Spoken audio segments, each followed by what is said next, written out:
It reminds me of a beer. I have an interesting lager coming up. That's the tease, folks. You got to stay Yeah. tuned for that. It might be a similar lager to the one he's drinking now. Ooh. No, it is. Oh boy. We should. Here we go again. It is time for the next episode of Comic Books and Cold Ones. We are the beer podcast with a comic book problem. We talk all things comic books and we drink all things beer. This is KMac, and I'm joined, as always, by the awesomest co-host ever. And today his name will be, it's a little early, but we're going to call him Yektoberfest because this is a pre-fall, or this is a fall party because today we're recording this on the second day of fall, so it counts. In the summer, beginning of fall, if we are going with meteorological versus calendrical fall. So we're still in calendrical. There are a lot of words there I'm not understanding. Calendrical summer, meteorological fall. So we are straddling both sides of it. And so that's the time for us to give a reason just to hang out and drink some beers and shoot the bull with you guys out there and have a fun time. So as most of you know, we do usually what we call evergreen podcasts where, you can listen to them this year or in 22 years and they'll all still be good. Whenever This you one's a little want. more seasonal and topical and a reason to have some fun beers. That is correct. This is our first of many, fall variety show for 2022. And these beers aren't exclusive to 2022, but maybe they are. I don't know. And you just heard that right, variety. So we are going to be Right. sampling various beers that we were able to acquire at the store. This is our first podcast where we're really talking about the things we got rolling around the bottom of a fridge that we're interested in drinking that we may have been handed on to or handed down, as well as talking about other things that we've been reading, watching, or drinking in the world of comic books, beer, spirits, and summer, fall, seasonal time. Yeah. This is our basic show, if this is what we're saying. Yeah. This is our show of beers, I guess. And if you like what you're listening to, you can hit us up at CBCO_podcast on Twitter or look at our pictures at CBCO or send us an email to cbcopodcast@gmail.com or like all our fun pictures on comicbooks_cold ones on the Instagram and like us 5 stars wherever you listen to this podcast. Yes, that is correct. And if you like us that much to give us 5 stars, also write a rating, write a review. Let us know what you think. Do we have any shout outs today, sir? Today we have a shout out to, let's see, a new listener from Waterbury, Connecticut. Do you know what Waterbury, the city of Waterbury is? The what city? I do not. It is the Brass City. Brass City? How did it get such a name? Who the hell knows? That's what Google says. I think I may have met one person from Waterbury in my life. In passing, a friend of a friend, but that's the only person I think I've ever met from Waterbury, Connecticut. And I know it's near New York City. Have you ever been to Waterbury, Connecticut? I don't think I've been to Waterbury, Connecticut. I've been to Connecticut, but I honestly couldn't tell you. So the reason it's the Brass City is because it is noted for its leading role in the manufacturing of brassware, including finishings and castings.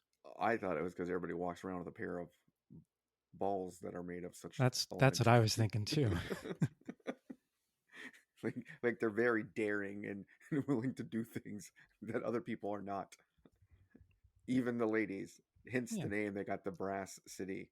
They just dropped balls off because it was too long to say the Brass Ball City. Yeah, or everyone plays an instrument.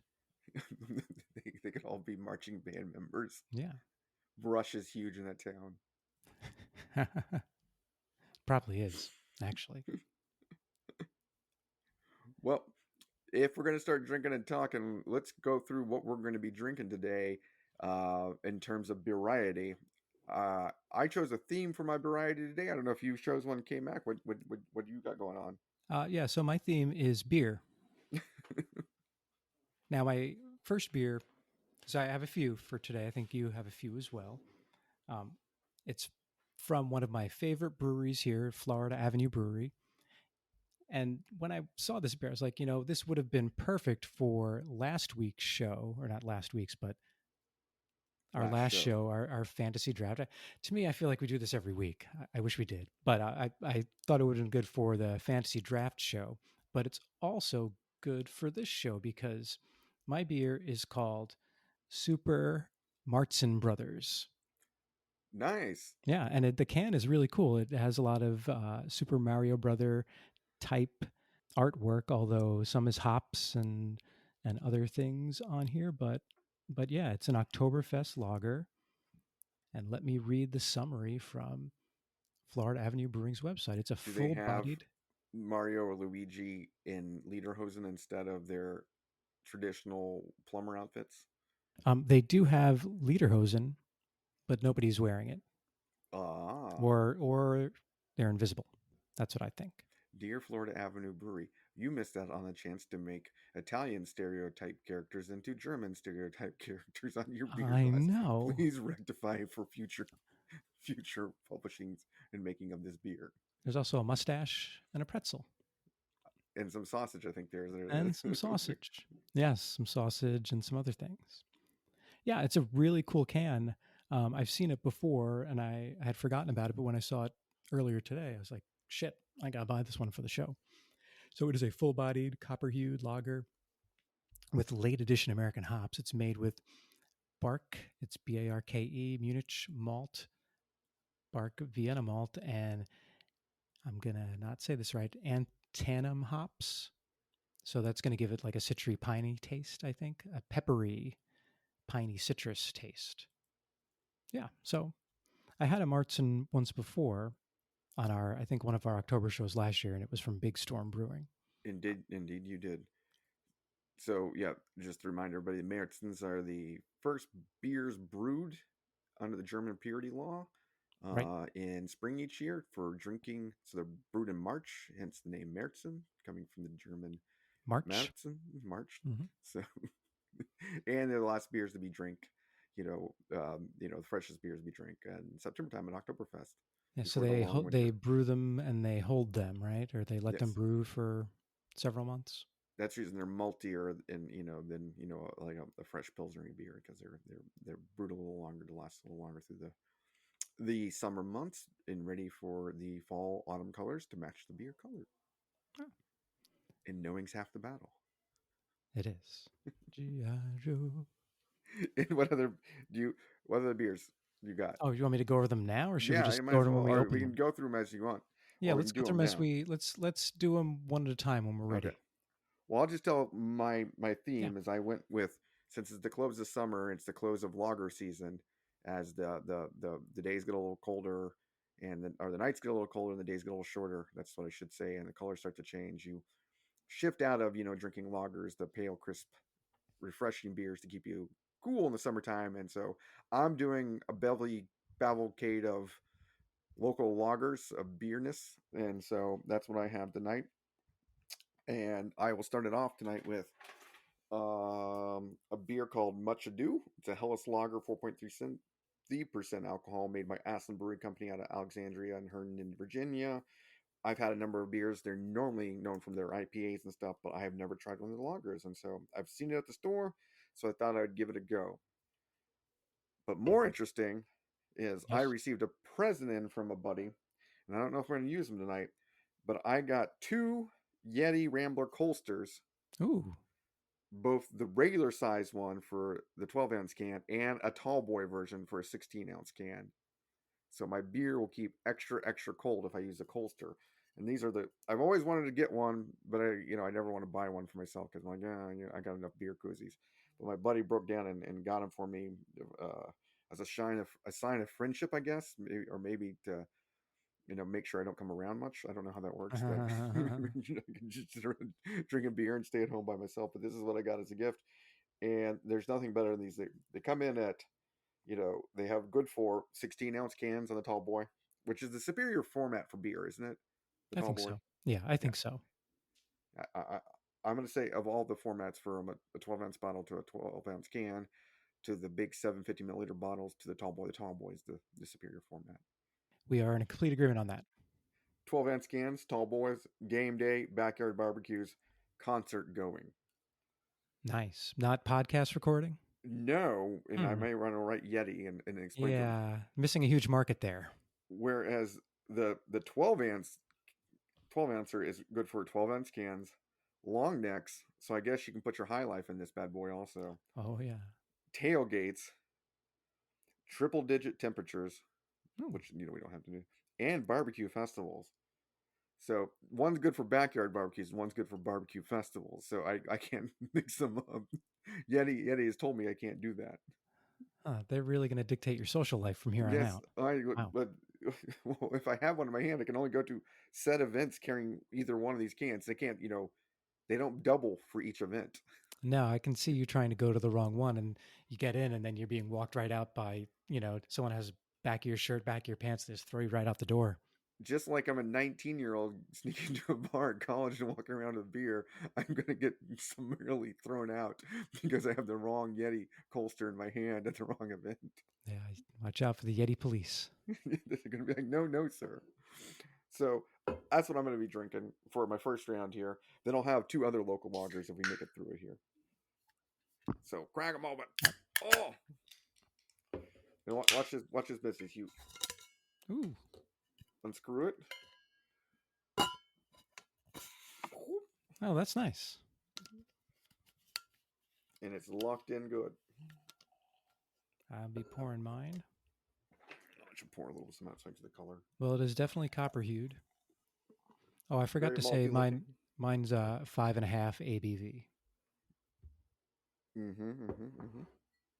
Smells like a German pine forest. How does it taste? Tastes like a German pine forest. I can definitely taste the maltiness, and I can taste the like the piney citrus flavor that they talk about in the description too. Yeah. Yeah, I've never had a Marzen that had like a piney flavor. I've only had traditional. Just sometimes they're overly malty and too syrupy, which I don't like, but I do like them because they're not too hoppy usually, and that's what I like at this time of year. Is brown beers. They're not too hoppy. Yeah, it's not too hoppy, and this one is not overly malty too. So of the Marzens you've tried in your life, where would you rank this one? I'd rank this one 1 out of 2. I liked it better. The other one was That's the only other Marzen you've had. this is the only other one I had was last year on the show. Yeah, when did I have that? Let me find out what that You was. had While it. you You had talk it in one of about our Boogity Books and Beertober bitches. As a preview, go back and listen to those. They're coming out again next month. We'll have a couple of good ones in the month of October for you for 2022. But that's when you had it. Now, I've never been to Oktoberfest in Germany proper, but I've been to lots of American Oktoberfests. Have you been to an Oktoberfest, KMac? I have been to an Oktoberfest, just one, and it was a long time ago. I don't remember. And you avoided having any Märtzens at said Oktoberfest. I did avoid having Märtzens. I, I, I don't know how you live your life. I don't know, but I had some Jaeger though. That's also very Germany. And hopefully you did not get told goodbye in Germany. I In did German. not get told goodbye in German. It's painful. So this Helles lager it's a little thicker than I'm used to for a Helles lager. They're lighter lagers, but it is a little syrupier. So it's on usually a Helles, which means light in German. It's usually a little more crisper and lighter. But this one it's pretty good. It's not bad. It reminds me of a beer. I have an interesting lager coming up that I think this might be very similar to, but I'll read that. Let me Ooh, pull up the Aslan Much Ado. that's the tease, folks. You got to stay Yeah. tuned for that. It might be a similar lager to the one he's drinking now. Well, Ooh, no, ooh. no, it Oh boy. Holy shit! Oh I gotta, no. I gotta be riveted to this podcast. So yeah, this comes in a 4-pack. Let me see if I can get a reading on it here. So this one's fermented in horizontal tanks. That's weird as shit. Ooh. So like oil Why? barrels. The unique yeast that's used to brew lagers is better able to work the magic from the bottom up. That's what they're bottom fermented, refreshingly crisp and dry. with subtle lemon and caramel notes. I'm picking a little bit of caramel. It's maybe the syrupy thing I'm getting. The Solace Lager is ready for your midweek wind down. I don't ever get a midweek wind down. I can always get the weekend wind down. So maybe I had to double up tonight. Maybe you should stock more of this beer. Yep, that's what I'm thinking. So as we drink these beers, KMac, did you get a chance to watch Miss Marvel at all? I did not, but I know what happened. What do you think happened? I heard it was a decent show. Like I said, I just haven't gotten to it yet, but I know she was revealed to be a mutant at the end. They don't say mutant per se. They say genetically altered person. Oh, that's not a mutant. Yeah. Well, they say it's a mutation. Because I read all of these, you go online and you see all these, bylines that Miss Marvel, first MCU mutant, but they've already revealed an MCU mutant. So I don't understand why people keep forgetting about that. Do you know who it is? And that would be, of course, that's Wanda. Do they call her a mutant? I know Professor X. Professor X is technically a mutant in Doctor Strange. Multiverse Madness. Yeah, but in WandaVision, when she's young, when they flash back to when she and Pietro were in the apartment and the missile came in, they allude very heavily to the fact that she used powers then to stop the missile from exploding, and that the scepter only enhanced what she already had. People, I don't know how people keep missing that, but yeah, they already revealed that Wanda was a mutant. You heard it here Wanda first. in the MCU is mutant, but Wanda in the comics is not per Marvel Comics anymore, which is incorrect. Something we do not recognize. Of things that Comics and Cold Ones podcast recognize. No, Wanda's still a mutant. Yeah, don't recognize it. Yeah, it doesn't make any sense for her to not be a mutant. And she's going to be a mutant again in the comics anyway. Yeah. I think that's what they started with. Did you read any of the Trial of Magneto? Not yet. I'm trying to get through lots of other stuff, so I have not been able to catch up on all the Krakoa things. Yeah, I think they've started down that path with that story. And it was an okay story. It wasn't anything great or earth-shattering.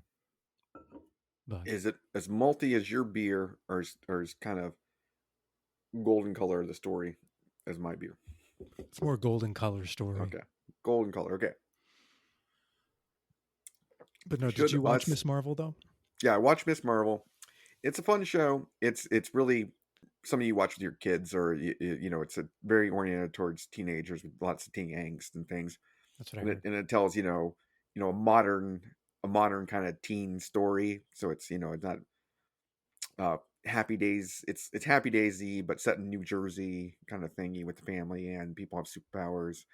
And there's the popular girl and all those things, and slice of Americana that you haven't seen on TV before, with like a Muslim family and not going to the church, going to the mosque, and the things, the drama with the mosque, and just like dramas with churches and all that, with the gossip, like Amen and 227. Oh yeah, classics. I like those. Jack A. But yeah, you get those things, and it's worthwhile. And they do. I think the CGI is pretty good. We're doing her body, her stretchability parts and things like that. And the actress, I think, does a great job. Whoever, I gotta look up her name for an unknown person. Yeah. Did they introduce any other characters? They introduce the actress's name is Iman Vellani. They introduce characters that I don't know. Oh, so weird. They do have some like there's she goes back to Pakistan, and there's a secret society, and so I think one of those guys is the secret society is something that's known about in the Marvel universe that I didn't recognize. That sounds familiar. I feel like I've read something with a character like that. Yeah. But no, nothing too over the top. But it's fun and good quality. So if you get a chance, watch it, and if you have teenagers, I'm sure they would enjoy it a little bit too. Yeah, my daughter several years ago used to collect Miss Marvel comics. So if I can convince her to watch something other than YouTube, maybe you can watch that. Well, she's your daughter, so you can tell her, obviously. I can say right now. You watch this Ms. Marvel with me right now, or you get no pudding. Pudding is huge. Daddy's gonna drink his Marzen beer, and we're gonna watch his Ms. Marvel show. I'm going to eat pudding, and you're going to watch until you eat this pudding too. so, so is there any other shows that you're watching that that are interesting that would go along with these beers? Well, I have watched a couple of episodes of She-Hulk. Okay, have you liked? I have not watched it yet. That was my next on my list since I finished Miss Marvel. I wanted to get through that. Yeah, I've watched, I think it's the first three, and it really holds true to the She-Hulk style of comic book storytelling, a lot of breaking the fourth wall and, kind of over the top storylines. I know a lot of people, at least I've read a lot of people, haven't really liked it. The CGI is a little weird with She-Hulk. I don't know what it is, but really it doesn't matter that much. I've enjoyed what I've watched so far. They have a lot of good cameos, and something like really interesting is happening with the Hulk, and I'm hoping it leads to something big. So it doesn't really follow like the John Byrne, like early '90s She-Hulk, tongue in cheek, where she's really, She-Hulk, defender, law lawyer to supervillains and things like that, superheroes and things like that. Yeah. Yeah, it's following that pretty closely. Like I said, a lot of breaking the fourth wall, and I think it's really trying to be a comedy, and parts of it are funny, but I think that people might not be ready for like a superhero comedy show like that. They're too used to the. I think the early phases of the MCU were just so good, in their direction and how tight they were that people aren't really used to, a lot of nuance and different styles of storytelling in their superhero stories. So hopefully, like it can catch on and they can make some different shows. All right, so give me your top three fictional lawyer TV shows. Oh, geez, I hate lawyer TV shows. Hate But them. lawyer TV shows that were also funny. That's Oh, the. geez. I didn't really like Night Court. That wasn't my thing. Boom, boom. You didn't like Night Court? No, I was too. How It did you was not like like Night Court? I just didn't like Night Court. Boom, boom, boom, boom, boom. It's like yeah. That's I think Night Court's number two of my funny legal shows. So there are legal shows that aren't supposed to be funny that I found to be funny. Okay, Like The Practice. Did you ever watch that with Dylan McDermott? I remember seeing a couple episodes of it. Yeah. Yeah, I hated that show, but it was hilarious because every show would end with essentially they're about to lose in the jury trial, but then whoever was in the practice would give this really heartfelt speech to the jury, and then the jury would change their mind or the judge would overturn the jury, and it always ended so great. And it was just like we're watching it just screaming at it like, no, that's not how it happens, that's wrong.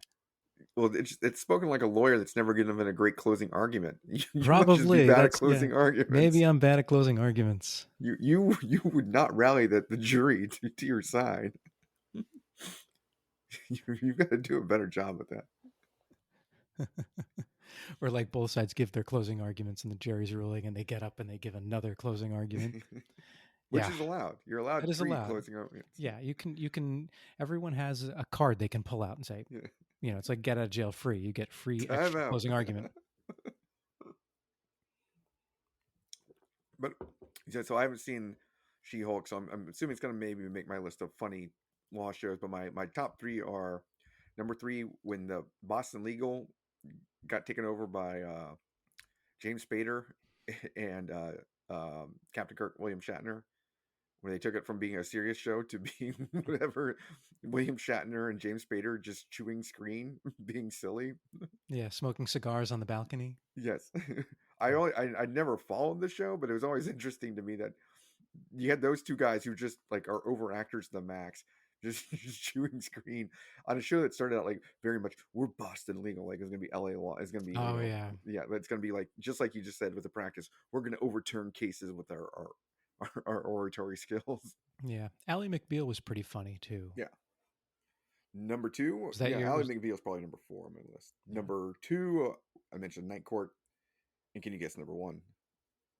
Possibly one of the greatest animated shows ever.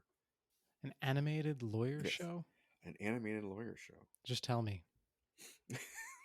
That would be Harvey Birdman, attorney at law. Oh yeah, that's right. By far, of the retcon Hanna-Barbera shows that Cartoon Network's done, is by far the best one. I have not watched the follow-up show, Harvey Bird Girl, or what, Bird Girl, attorney at law, also, which started out pretty well, but by far the best.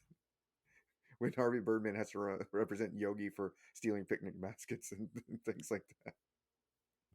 It's been so long since I've seen that show. I forgot all about it. It's so good. Because it's got Peter Cole does the voice for Harvey Birdman, and he's Peter Cole plays Mr. Brady in the Brady movies. He plays Ricky Bobby's dad in Talladega Nights. And, you mean Gary Cole? Gary Cole, sorry, Gary Cole. Yeah, Gary Cole. Yeah, he's funny. Far, yeah, and he just delivers the line so well. That was the show was on from 01 to 07, huh? Yeah. That's probably why I didn't watch it, because we weren't living together then. So the guy that gave me the 2 Colsters, I at one time gave him the complete DVD set of all Harvey Birdman. Oh wow! Because by far one of the best shows ever. And his fellow practice attorney is Peter Potamus, who's always asking how to send things to something in the interoffice mail. So he has an inbox, an outbox, and a Sentia box. Sentia box? Because he's always like, did you get that thing I sent you? And Peter Potamus, who is an anthropomorphic hippopotamus, of course, may bang a chick in one episode on the copier. Oh, jeez.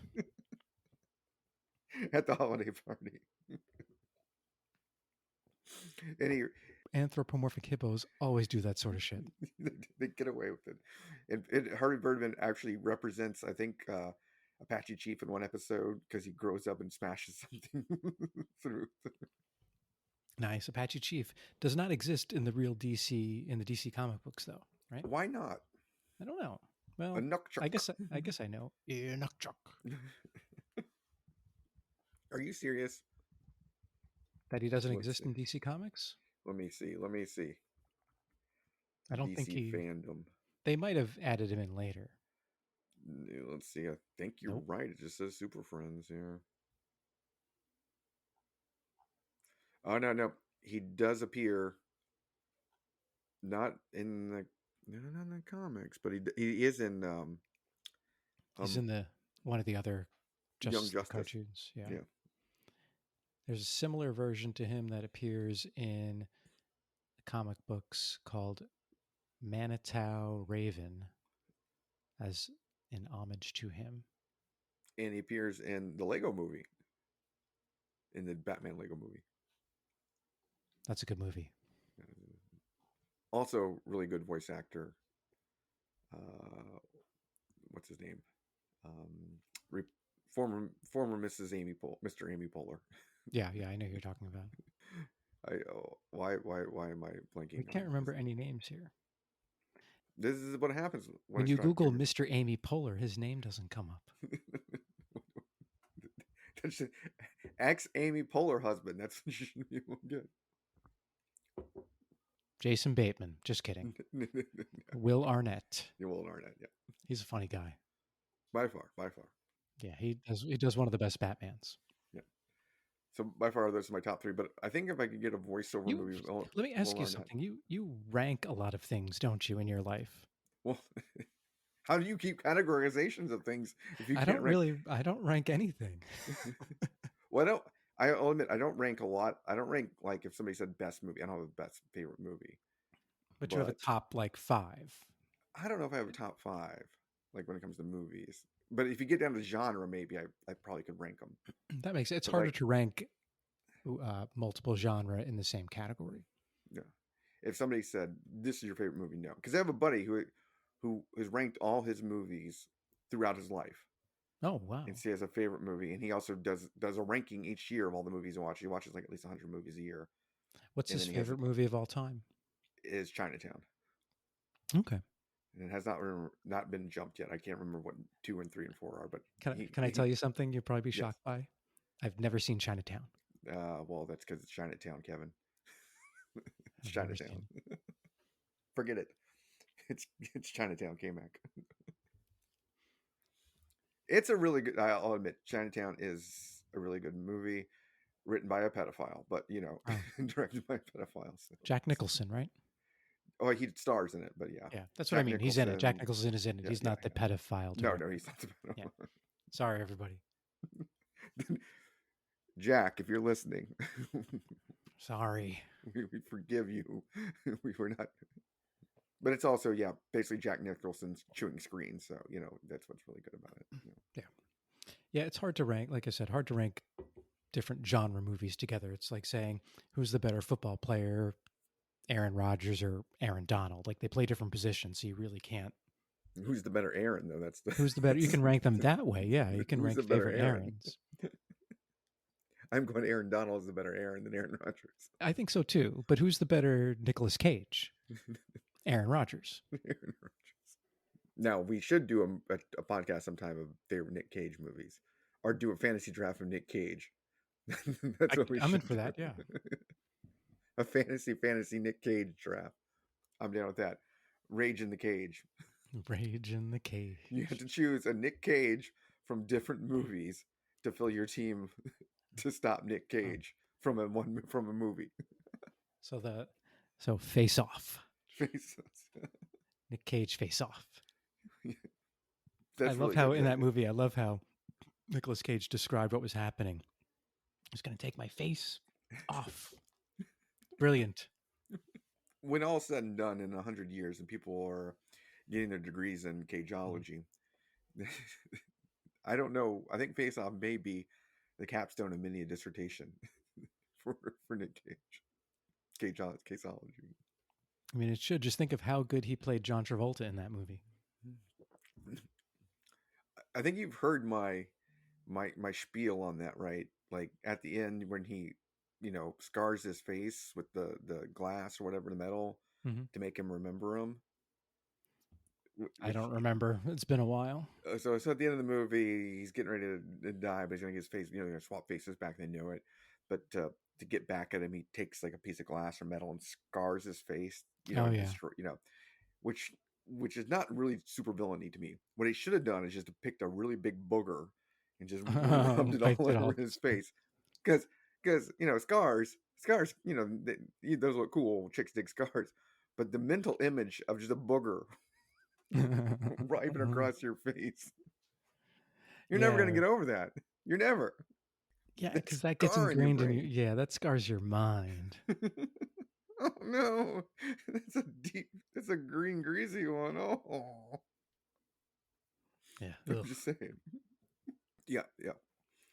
On that note, I think Nick Cage would like a multi. When are they gonna bring Nick Cage back to the MCU as Ghost Rider? Probably. Did you say when? Yes. Never. But maybe they could bring him back as like some kind of mentor character when they introduce a new Ghost Rider. Well, they introduced the new Ghost Rider in the Agents of S.H.I.E.L.D. And that was probably the best episodes of Agents of S.H.I.E.L.D. when they had that new Ghost Rider that drives like a muscle car. Oh, okay. So the one who's currently in the Avengers comics. Mm-hmm. Do you think they'll use the same actor? They might, but they need to bring Nick Cage back with him. Yeah, that'd be good. Because I'm going to say, the first Ghost Rider movies, second Ghost Rider movies, fucking amazing. If you have not watched it, please watch it. So this is going to see, they made 2 Ghost Rider movies? Yes. And the second one not only stars Nick Cage, but also has Idris Elba in it. So how the hell do you not know there's a Ghost Rider 2 movie? I might have known about it, but I don't remember it anymore. Jeez. Ghost Rider Spirit of Vengeance. Yes. Interesting. He's a spirit of vengeance, damn it. Well, I knew that, but I didn't know they made a movie about that. So you find out in the movie that Ghost Rider does not only be able to possess his bike with like fire wheels and everything, basically like any machinery, and he gets a hold of this giant mining piece of equipment that has like a giant buzzsaw on it that goes full flame. Oh wow! It just wrecks through people. Well, that makes sense. It is freaking awesome. Whereas they played it tame with the first Ghost Rider movie.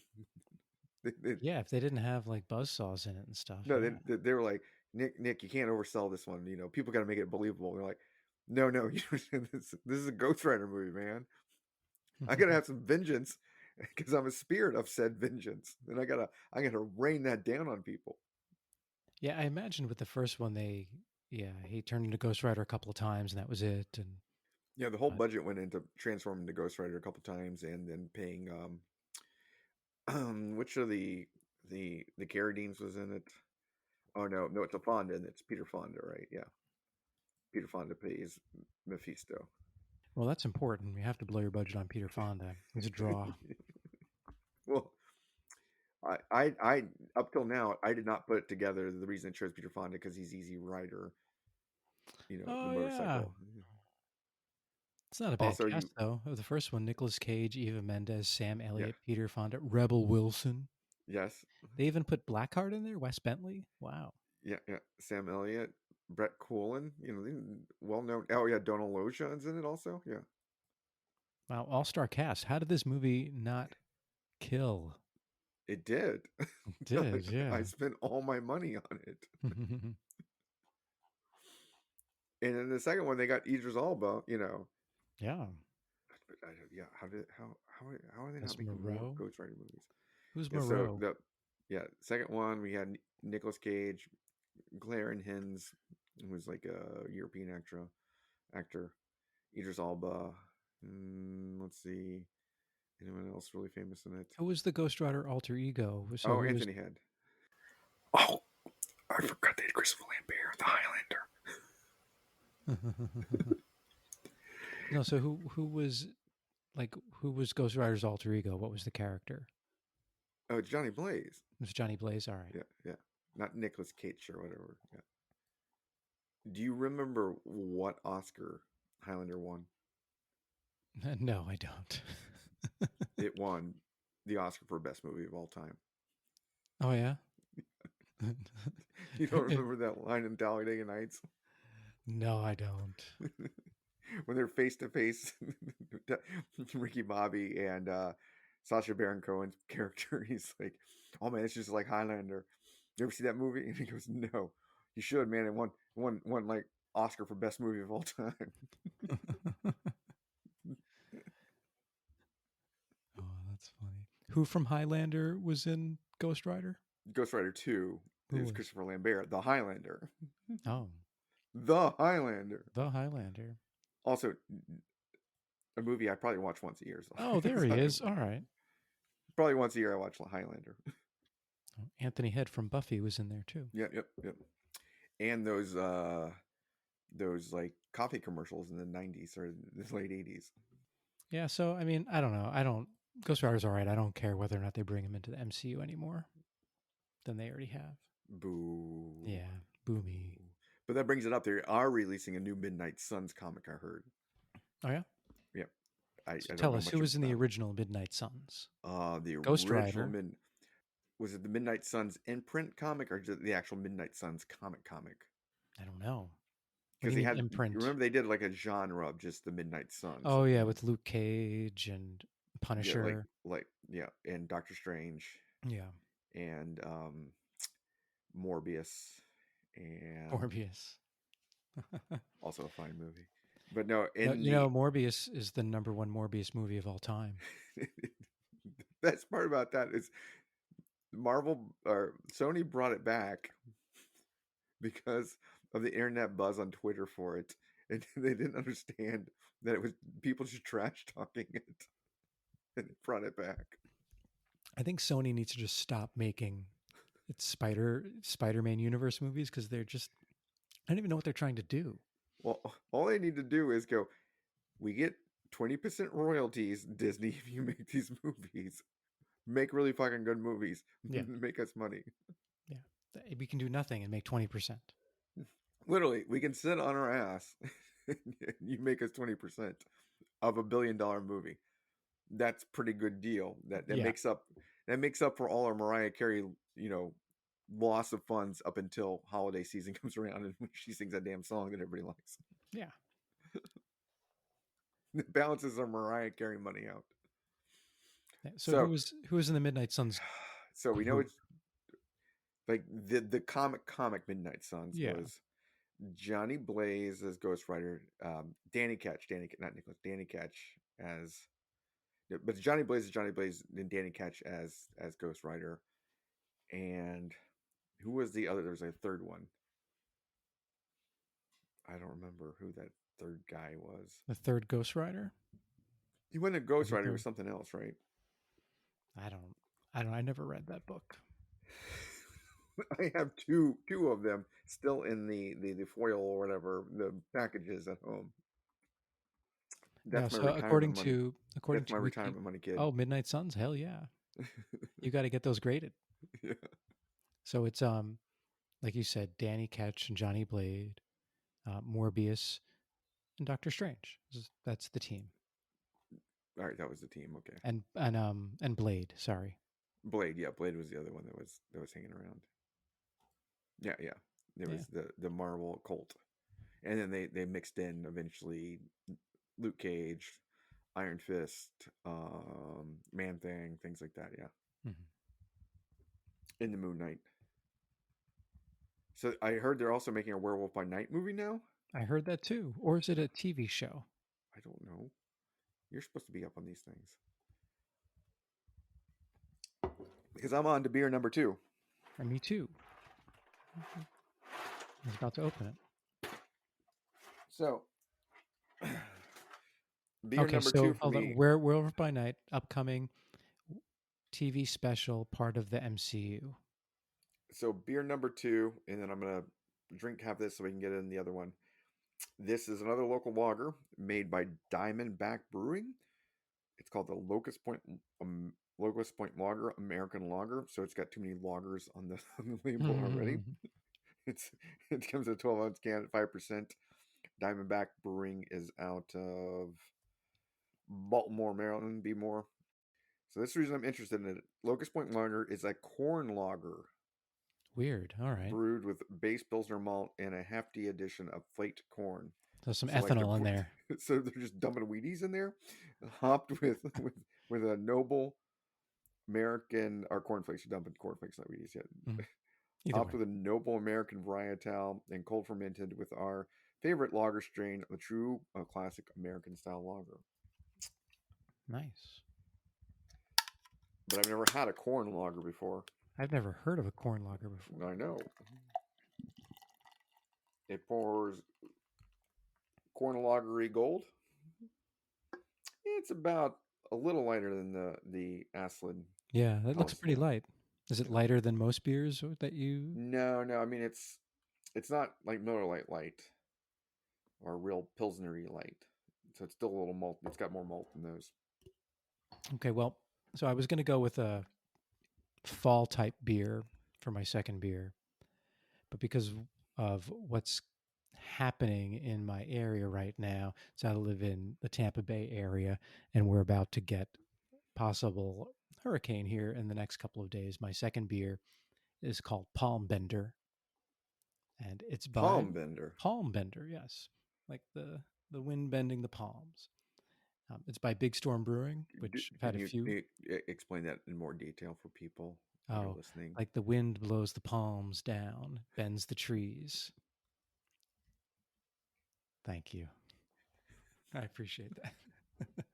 So it is an IPA, 7.3 ABV.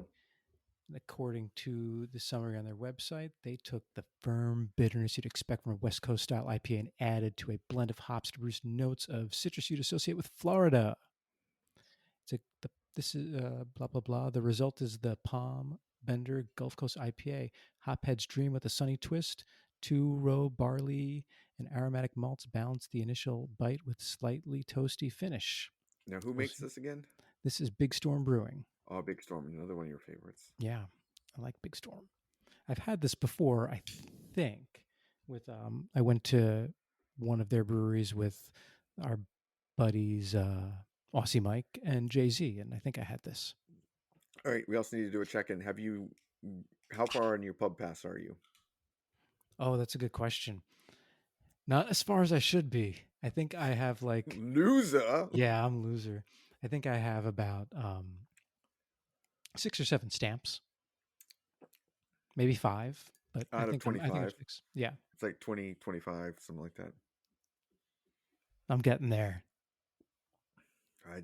This is the reason I don't give you presents. I know. I don't use them.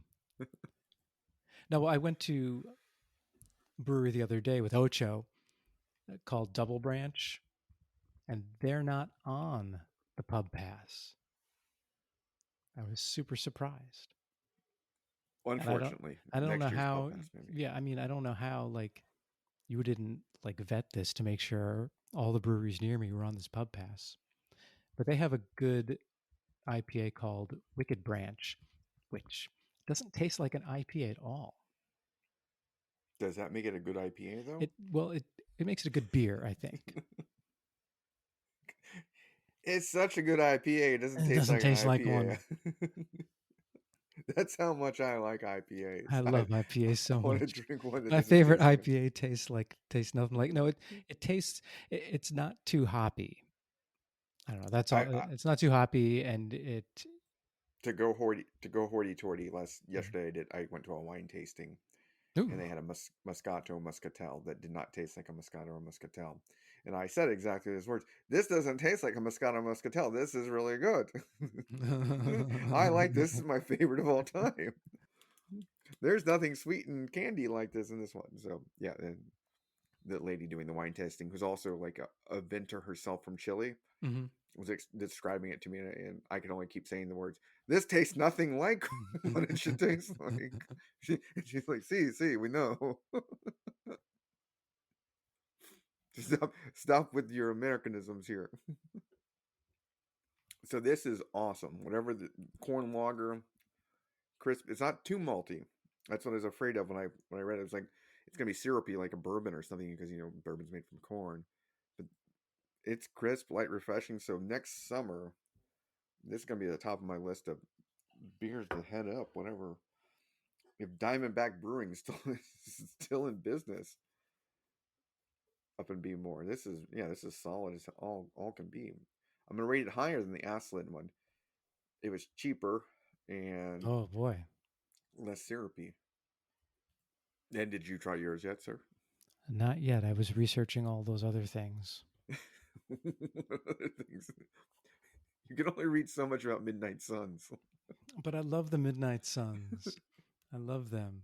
Yeah, it has a little bit of not a little bit, but it has a hoppy bite on the back end. Hmm. But I like it. It's a beer, so I'll let you know a little more in a little bit. Okay.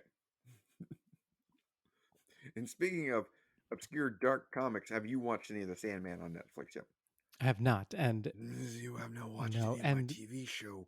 My TV show is so good and interesting. so here's another. That's how I sound as the Sandman. Oh wow, I've never even read an issue of the Sandman comic book. You haven't read any of them? Any of them? No, I think we maybe have discussed it, but you haven't never even read a comic of the Sandman. zero.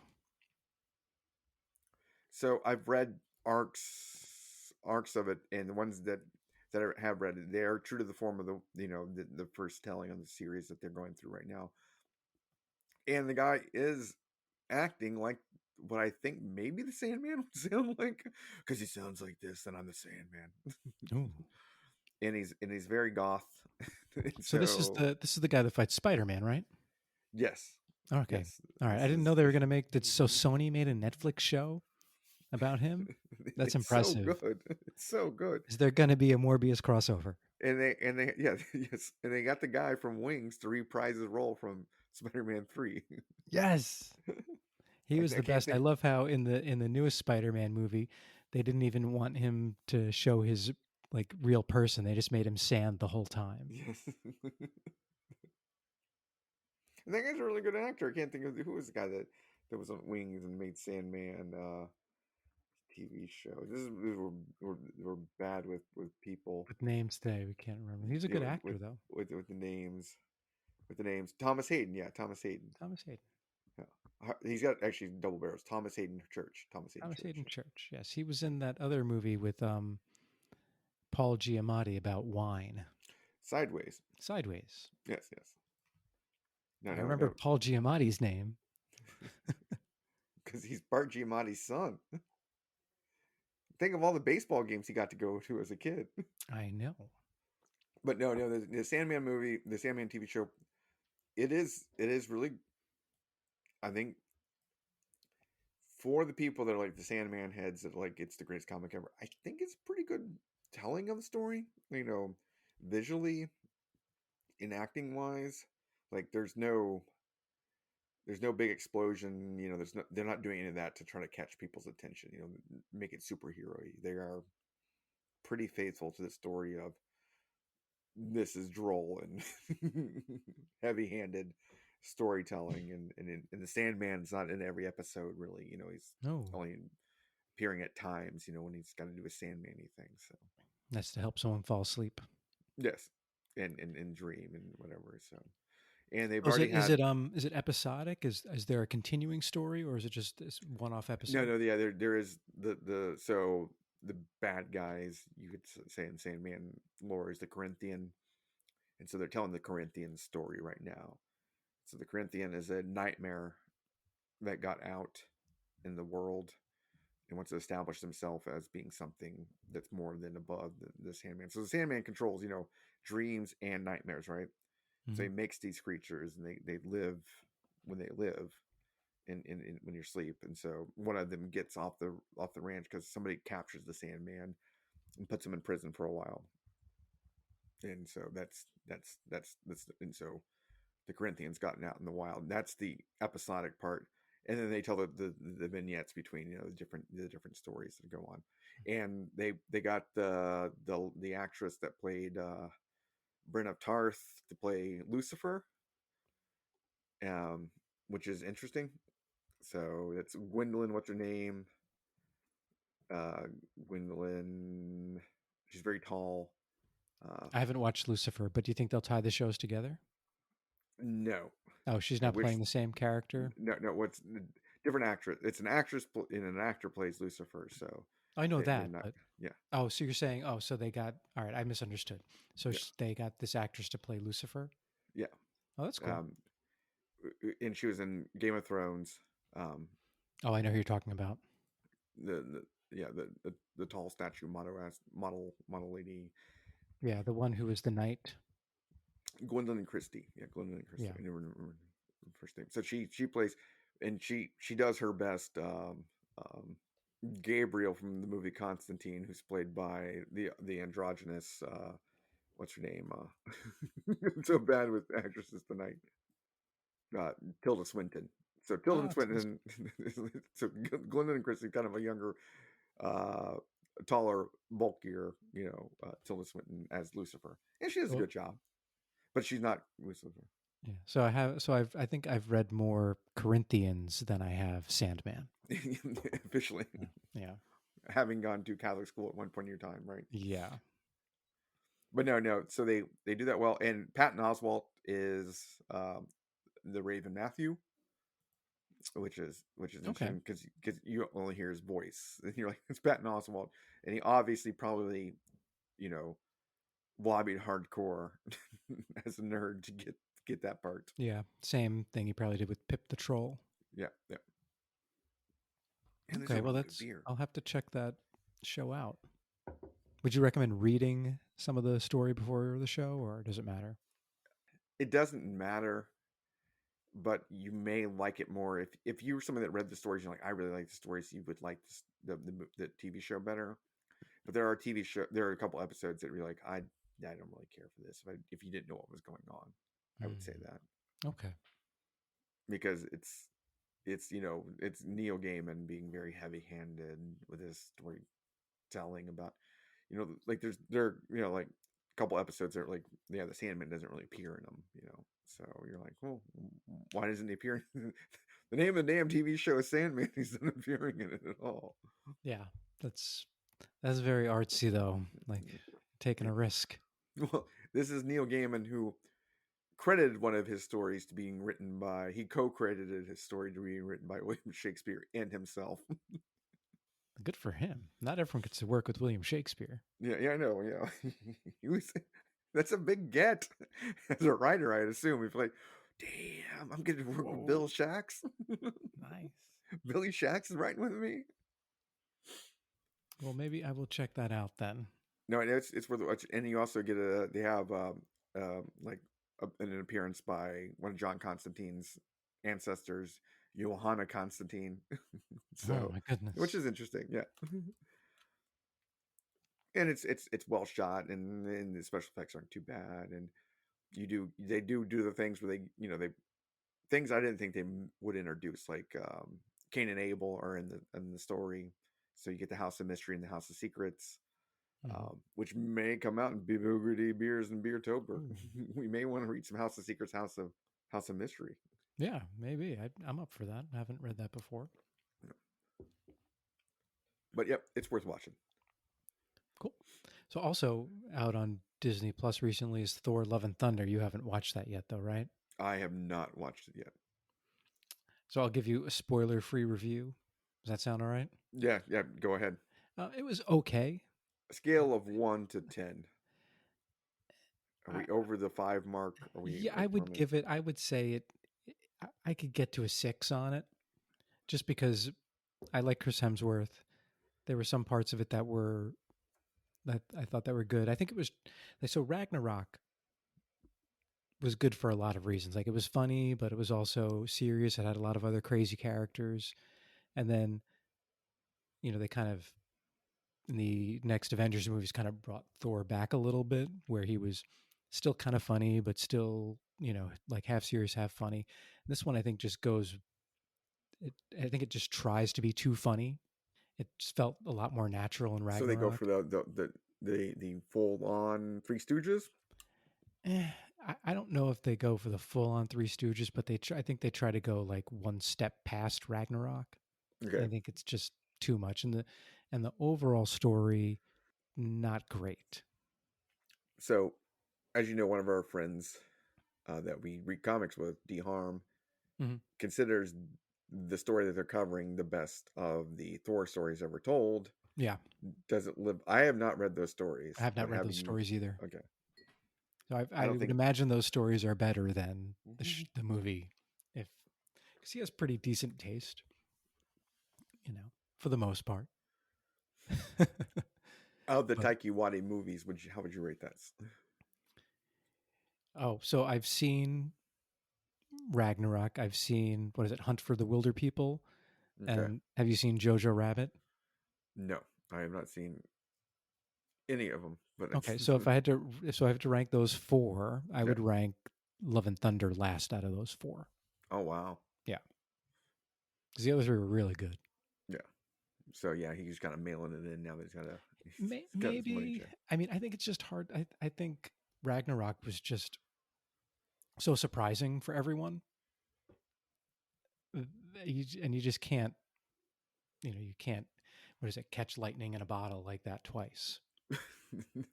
No pun No pun intended. intended. Yes, So, but the bigger question is, how yoked is Natalie Portman in the movie?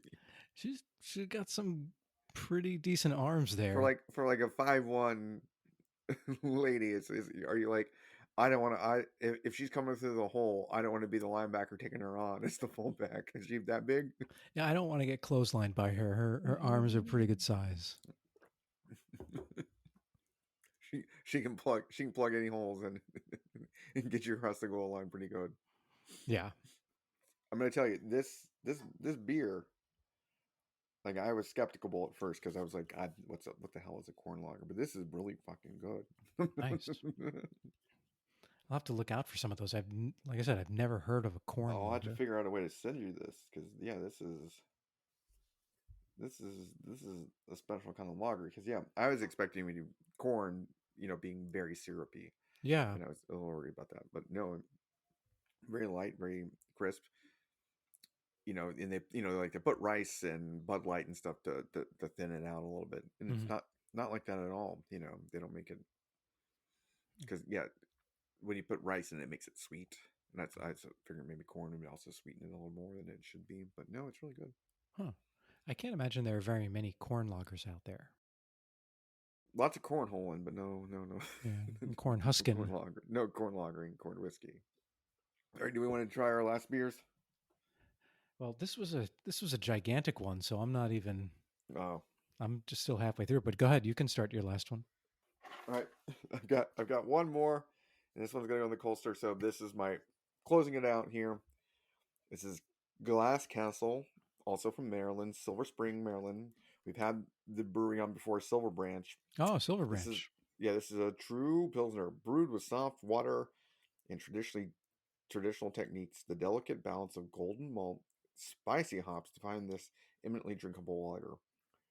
Raise your glass and celebrate every occasion with Glass Castle. I do Nice. not know why they chose the name Glass Castle. Yeah, and you don't want to brew your beer in hard water, No, so I'm glad they brewed it in soft water. well, you don't need the extra hydrogen atom. That's Right. so yeah. I'm gonna start making heavy water beer. So that's beer with an extra neutron in it, which is gonna be amazing. Those have to be in the big cans, right? Well, the hard part is I'm gonna have to get an NRC license for nuclear material to make heavy water beer, but Oh, that's easy. That's not the hard part. but It's it'll going to be. be like Red Bull beer. I mean, you get a little radiation with it, but it'll still be good. It'll be good. Speaking of radiation, all right, let me try this Glass Castle. Yeah. It's good. It's Yeah. refreshing. Is it corn good? It's not as good as the other one, so but I'm going to rate it better than the Much Ado, comparably. It's got a true Pilsnery bubbliness to it. It fits well in the Colster. I could drink a shitload of them. For Pilsners, it's probably 6 to 7 range on a 10, which is pretty good, for a local trying to make a Pilsner. The Yeah. hard part about things like Pilsners for like microbreweries to make is like macrobreweries do it so well Yeah. to make a There's good one. and when you're buying a beer from a microbrewery, you're not looking for a pilsner. Yeah. It's it's Yeah. it's it's hard to compete. I mean, of like the national brewery chains, like microbrewery chains that now are maybe more macro, like by far, I think Mama's Yellow Pills from Oscar Blues may be the top of the Pilsner American Pilsners. But if I'm not getting an American Pilsner, I'm usually want to buy like a European Pilsner because I think they're superior. In Mm. terms, even paying the extra little bit that come over in the cost and everything. So, with that said, one year, um, the brewery down in Texas, Shiner, they made for one of their anniversary. They make a unique style every year for their anniversary, and they made a Pilsner one year that was god dang one of the best things ever. I Okay. mean, it was like Austrian, German, Czech, good, amazing. And it was Wow. only like eight bucks a 6 pack. Nice. That's Yeah, really good. yeah, yeah. What are they known for? They make Shiner Bock is That's like what their I thought. national I beer. thought Yeah, you were yeah, going to say Shiner that. Bock. Yeah, All yeah. right. All right. That's their known beer. But they used to, and I think they still do. For their anniversary, they make a unique style. And they make one year they made a pilsner, and they make Ruby Red in the summertime now, which is like a grapefruit shandy type beer that there lots of people like also. But Shiner Bock's the standard beer that they make Yeah. All right. I've heard of that from the weird Czech people in the hill country outside of Austin. one. So what I wanted to say, another thing about Thor: Love and Thunder, is that with the Marvel movies and I guess even the shows right now, there doesn't seem to be like a cohesive plot thread that's running through all of them. It seems like they started it in Loki with Kang, but they haven't. They've done multiverse things here and there, but nothing is really featured or mentioned the villain, and so it doesn't really seem like there's like a like one direction for all the stories right now, and I think that might be my issue with some of the movies recently. Or it's just not obvious. They may have one, but it's just it's Yeah. not obvious. Yeah, it's subtle, I suppose, but I'd really like them to start moving towards something.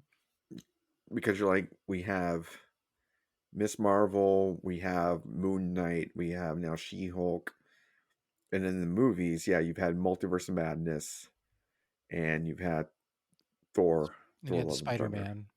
and the Spider-Man, yeah. Yeah. And you thought it was all going. We all see the trend that's going to multiverse, timeliney stuff Yeah. for those first two, right? Yeah. But And Thor didn't have anything to do with that. It would have been interesting if Natalie Portman's character was from the multiverse and not necessarily the same character. The yoked multiverse, Yeah.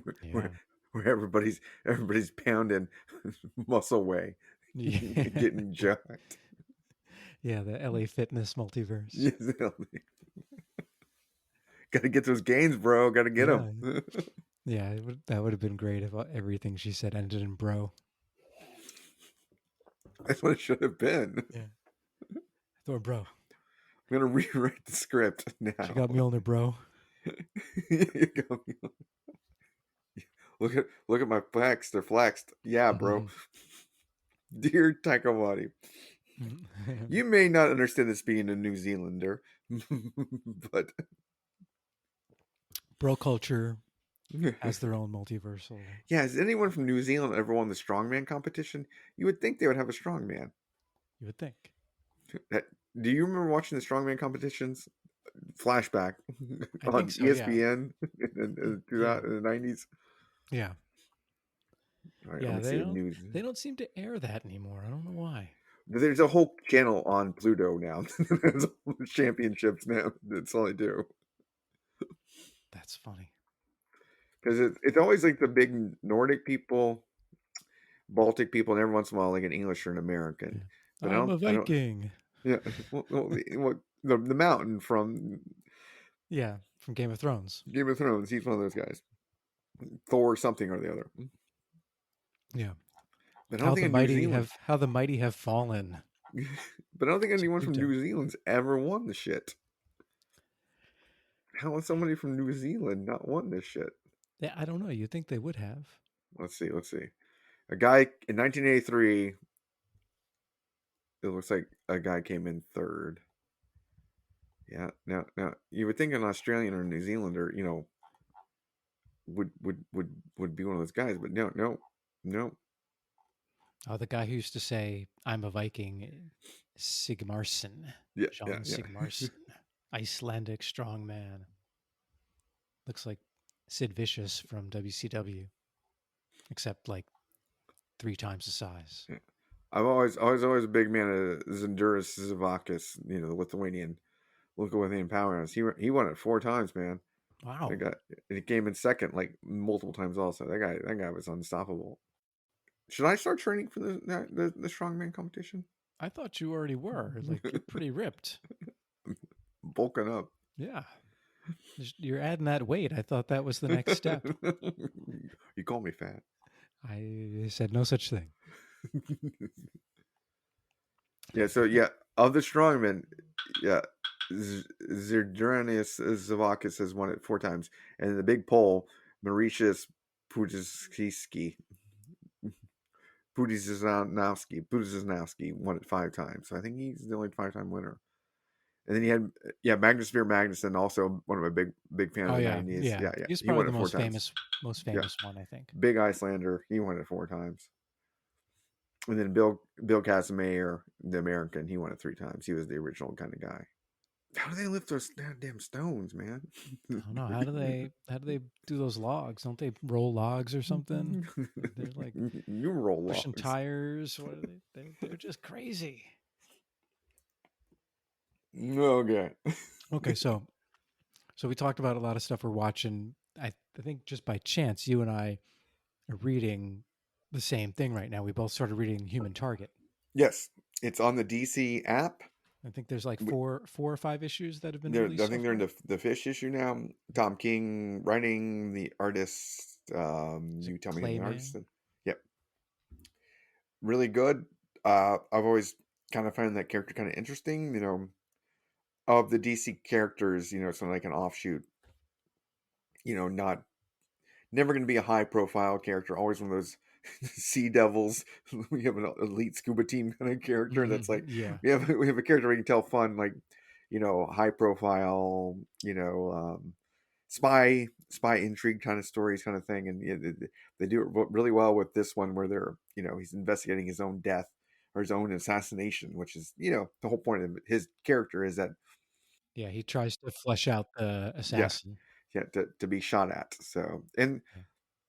Did you ever watch the 2010 TV show? 2010, 2011 TV You know, show? I had forgotten all about it. I don't think I ever watched it.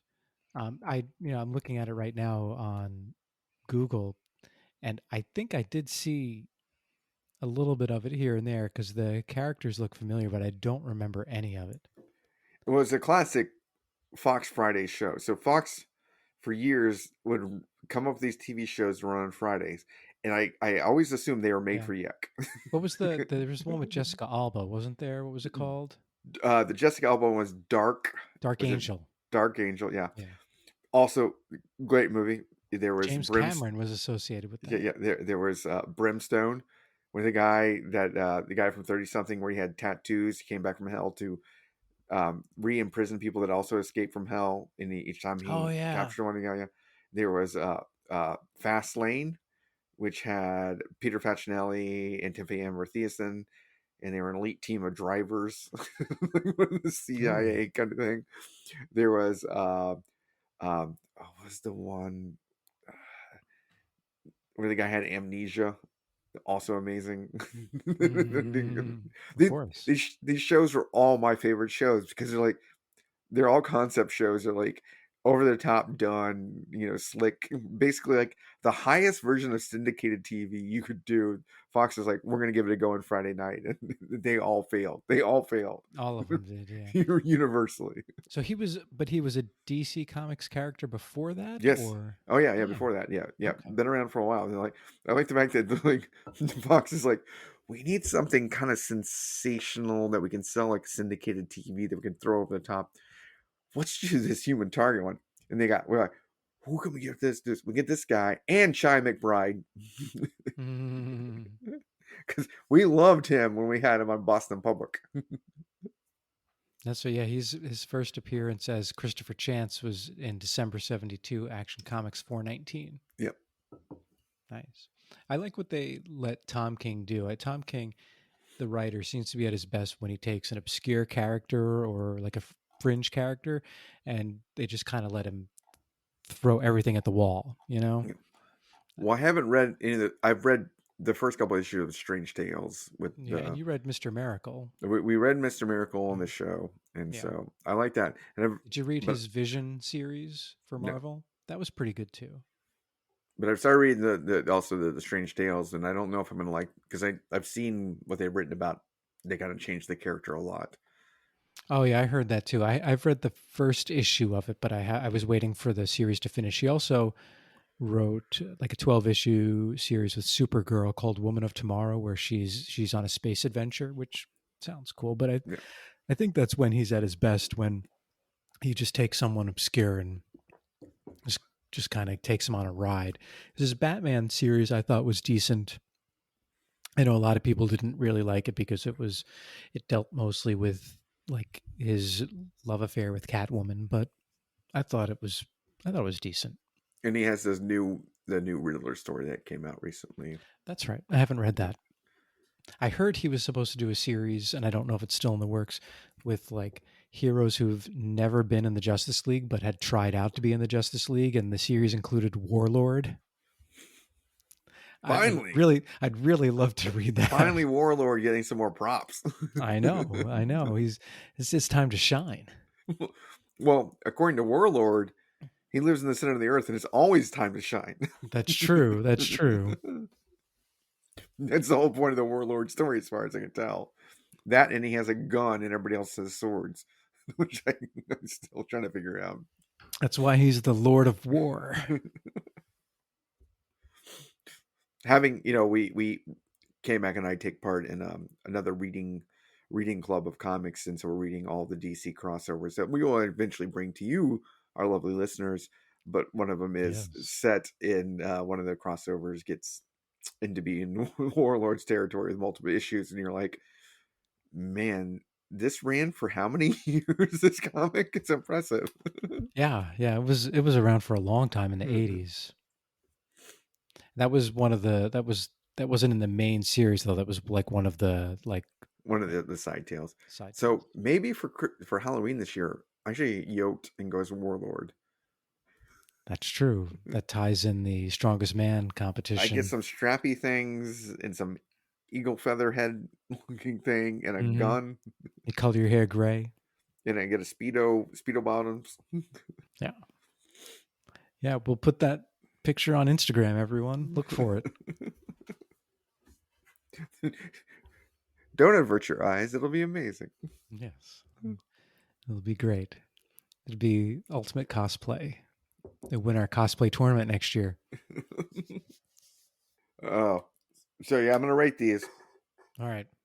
Good The luck. Diamondback Locust Point Lager with the corn lager the best. This um, Glass Castle second best. Much Ado by Aslan, who's fancy pantsy, makes fancy beer, and they opened a tap room in DC here recently. It's okay, but yeah, it's not worth the extra bucks compared to those two. Sorry, Aslan. Yeah. Oh, well. So I would, from the two I drank, which is the Florida Avenue Marzen and the Palm Bender from Big Storm Brewing. I like the Marzen better. It's a good beer. The Palm Bender is just too much dank. It's just a little bit too much. It'd It's be like better you're if I had it preparing. with some food or something. It's like the humidity's rising because hurricanes coming in, kind of dink. It is kind of like that, yeah. It's just like heaviness in my mouth dank. But it's not a terrible beer. I mean, I don't get me wrong. I'm gonna drink it and I'm gonna finish it. It's beer. It's a beer. So here's where I'm gonna, or so I think our next goal is Oh one of boy. these years we're gonna have to record at an Oktoberfest, Yes. Let's do it. and then one year we're gonna have to record at the Oktoberfest. Oh boy. Yeah. Where are we So going for that? it's the Oktoberfest in Munich, Germany. Munich. That would be the Oktoberfest. Yeah, that's gonna take some convincing, but I could Well, definitely no, get no, no. It doesn't take any convincing to say we're recording a show at the Oktoberfest, and we're gonna eat big ass pretzels and pork knuckles and drink giant steins.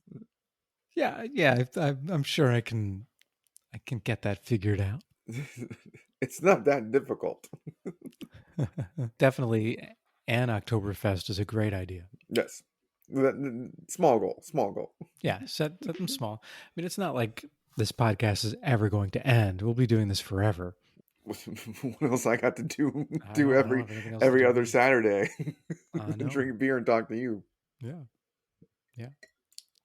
Unless you tell me So, you're gonna stop making beer and or oh, comic books. yeah. I mean, those are things you have to watch out for. Is that then? Why wouldn't anyone want to live? I know. I know. I feel like I'm running through the local breweries pretty well here, and I don't know if I'm going to have like much to drink soon. So I'm a Well, little no, worried about that. I was thinking about I'm going to need to sponsor you to travel around Florida to get to go to other breweries. I'm about to put a, I'm about to put a line item in my budget.